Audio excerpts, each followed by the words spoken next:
গ্রীষ্মকাল সম্পর্কে রচনা লেখো। ঠিক এইরকম দাবি জানাতেন আমাদের শিক্ষকরা পরীক্ষার প্রশ্নপত্রে। আমরা সকলেই হামলে পড়ে সেটা লিখে ফেলতাম। কিন্তু এখন দিনকাল বদলেছে।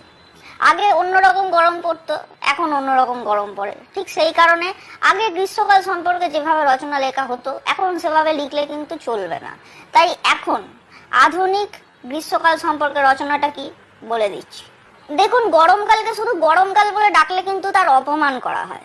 গরমকাল আসলে হচ্ছে একটা হারামজাদা কাল। আগে আমরা গরমকাল রচনায় কি লিখতাম? বৈশাখ ও জ্যৈষ্ঠ, এই 2 মাস হচ্ছে গরমকাল। কিন্তু এখন সালা শীতকাল বাদ দিয়ে সব কালই গরমকাল। আগে আমরা রচনায় লিখতাম যে সূর্যের তাপে নদী ফদি নালা ফালা খাল ফাল বিল ফিল পুকুর ফুকুর সব শুকিয়ে যায়। কিন্তু এখন কি লিখতে হবে? মানুষও শুকিয়ে যায়। গরমকাল পড়লেই টিভিতে বিভিন্ন রকমের বিজ্ঞাপন দেখানো শুরু হয়ে যায়। ধরুন, আপনি একটা ভীষণ ইন্টেন্স গুরুত্বপূর্ণ